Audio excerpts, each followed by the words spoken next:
अस्सलाम वालेकुम। पाकिस्तान में इस वक्त शाम के 7, भारत में 7:30 और यहाँ हमारे स्टूडियोज़ की घड़ियों में सुबह के 10 बज रहे हैं। वॉइस ऑफ अमेरिका वाशिंगटन की उर्दू सर्विस से हमारी बाकायदा नशरियात का आगाज़ होता है। पहले घंटे के लिए मैं हूँ आपका मेज़बान खालिद हमीद।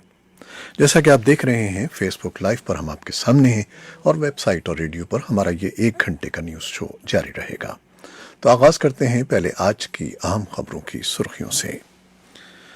भारत के वज़ीर-ए-आज़म नरेंद्र मोदी ने यौम आज़ादी के मौके पर तारीखी लाल किले की फसील से खिताब करते हुए कश्मीर को खुसूसी दर्जा देने वाली दफ़ा के खात्मे को अपनी मौजूदा हुकूमत की कामयाबी के तौर पर पेश किया है और भारतीय हुकूमत की तरफ से जम्मू और कश्मीर के खुसूसी दर्जे की मनसूखी के बाद अक़वाम मुत्तहिदा की सलामती कौंसिल का हंगामी इजलास जुमे को तलब कर लिया गया है।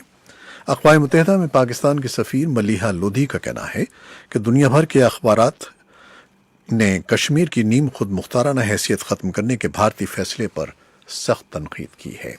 उनका एक तफसीली इंटरव्यू आज के प्रोग्राम में शामिल है।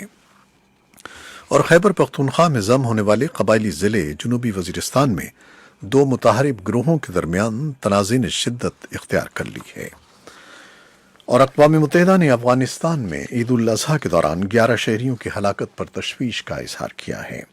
दूसरी जानिब अफ़गानिस्तान के नेशनल डायरेक्टरेट ऑफ सिक्योरिटी ने दावा किया है कि उन्होंने पाक्तिया में ऑपरेशन करते हुए तालिबान की पनाहगाहों को निशाना बनाया है और इसमें 11 शिद्दत पसंद हलाक हो गए हैं और तालिबान ने कुछ मीडिया इत्तलात को मुस्तरद किया है कि उनका एक सरबराह कंधार सूबे में एक फ़ज़ाई हमले में हलाक हुआ है।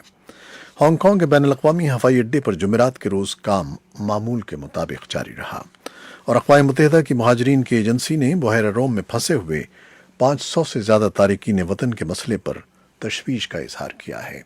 ये थी शह सुर्खियाँ, तफसील कुछ देर के बाद।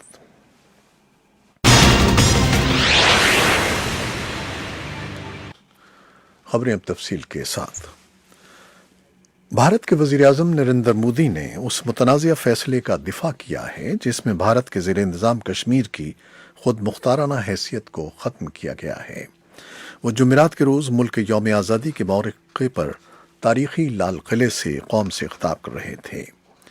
मोदी का कहना था कि जम्मू कश्मीर और लद्दाख में पुराने इंतज़ामात के बदउनवानी और अक़रबा परवरी को जन्म देने वाले इक़दामात थे और ख़वातीन, बच्चों और कबायली बिरादरियों के लिए गैर मुनसिफ़ाना माहौल पैदा हुआ। लेकिन इस कानून पर तनकीद करने वालों को ख़तरा है कि नए कानून के तहत वो भारतीय जो कश्मीर के शहरी नहीं हैं वो भी वहाँ जायदादें खरीद सकते हैं और इससे इलाके में मुसलमान अक्सरियत को नुकसान पहुँचेगा। भारत के ज़ेर इंतज़ाम कश्मीर के मुसलमान अक्सरियती इलाकों में 4 अगस्त से लॉकडाउन है और कश्मीर के अंदर और बाहर मुवासलाती राब्ते मुनक़दा हैं। नई दिल्ली ने हज़ारहा फ़ौजी इस इलाके में तैनात कर दिए हैं। भारत के ज़ेर इंतज़ाम कश्मीर की सूरत हाल पर मुशावरत के लिए अक़वाम मुत्तहिदा के सिक्योरिटी कौंसिल का खुसूसी इजलास चीन की दरख्वास्त पर जुमे को तलब कर लिया गया है। अगस्त में सिक्योरिटी कौंसिल की सदारत पोलैंड के पास है। पोलैंड की सफ़ीर ने वॉइस ऑफ अमेरिका से गुफ्तगू में इजलास तलब करने की तस्दीक की है।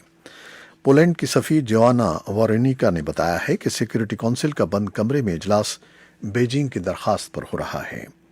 वाज़ेह रहे कि सिक्योरिटी कौंसिल जुमेरात के रोज़ काम नहीं करेगी, इसलिए ये मुशावरती मीटिंग जुमे को होगी। इत्तलात के मुताबिक आलमी इदारे की सिक्योरिटी कौंसिल की मीटिंग के लिए पाकिस्तान ने बुध के रोज़ दरख्वास्त दी थी। ज़राए का कहना है कि सिक्योरिटी कौंसिल 50 साल के वक्फे के बाद कश्मीर के मामले को ज़ेर गौर लाएगी।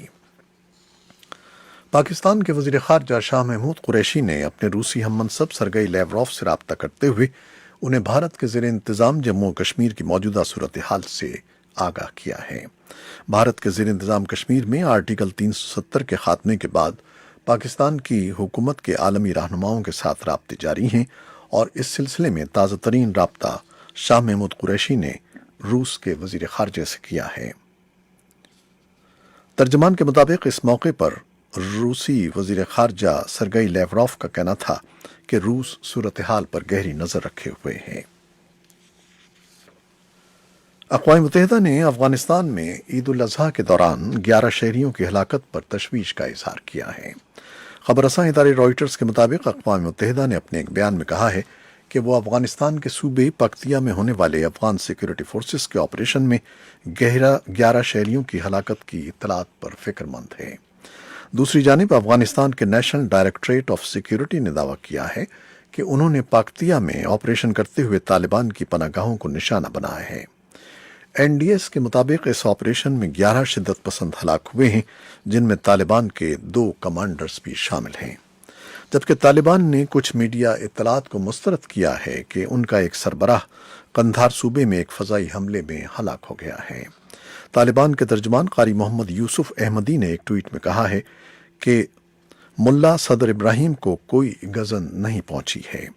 ان کا کہنا تھا کہ کچھ میڈیا کے ادارے یہ افواہ پھیلا رہے ہیں کہ ان کے چیف آف ملٹری کمیشن ملا صدر ابراہیم ایک فضائی حملے میں مارے گئے ہیں، جو بالکل غلط ہے اور وہ بالکل ٹھیک ہیں۔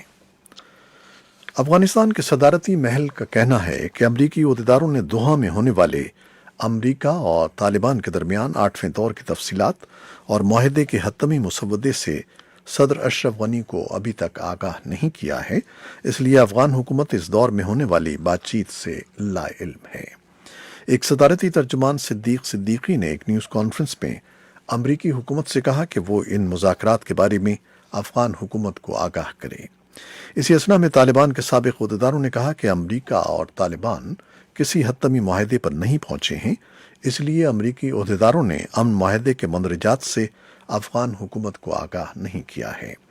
طالبان کے ایک سابق عہدیدار وحید مزدہ اور سیاسی تجزیہ کاروں نے وائس آف امریکہ کو بتایا ہے کہ معاہدے کو حتمی شکل دینے کے بعد اس مسودے کی تفصیلات افغان حکومت کو بتائی جائیں گی اور متحدہ قومی حکومت سے بات چیت کی جائے گی۔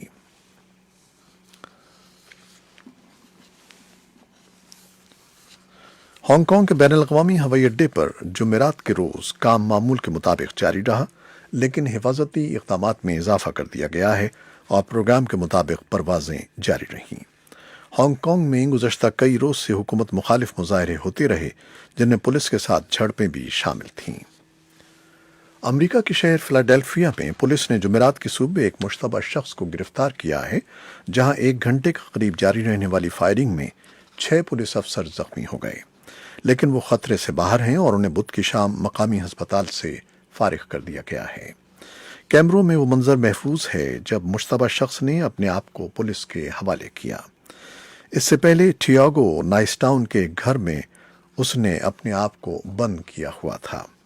فلاڈیلفیا پولیس کمشنر رچرڈ راس جونیئر نے بتایا کہ پولیس افسران نے 15 اسٹریٹ کے شمال میں ایک گھر پر منشیات کی اطلاع پر چھاپا مارا۔ وہ گھر میں داخل ہو چکے تھے۔ جب وہ باورچی خانے پر پہنچے تو فائرنگ شروع ہو گئی۔ اقوام متحدہ کے نمائندہ خصوصی برائے شام کا کہنا ہے کہ شدت پسندی کی نئی لہر سے لاکھوں لوگوں کی جان خطرے میں ہے۔ 3 ماہ میں 500 شہری ہلاک ہو چکے ہیں۔ شام کے صوبے ادلب میں باغیوں نے حملہ کر کے شامی حکومت کا ایک جنگی طیارہ تباہ کر دیا ہے۔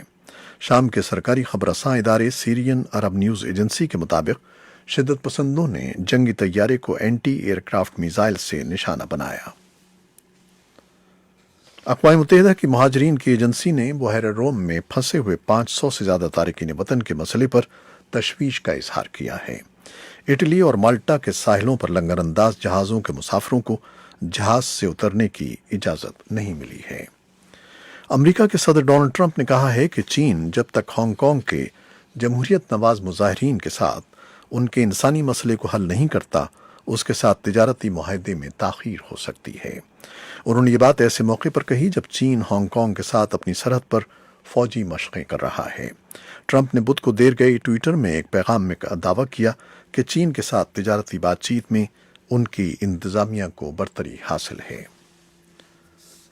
جاپان میں اسٹاک مارکیٹ جمعرات کے دن گر گئی، تاہم اتنی تیزی سے نہیں جتنا کہ ایک دن پہلے امریکی منڈیوں میں ہوا تھا، جس سے کساد بازاری کا خدشہ پیدا ہو گیا تھا۔ بدھ کے دن بڑے یورپی اشاریے بھی تیزی سے گر گئے۔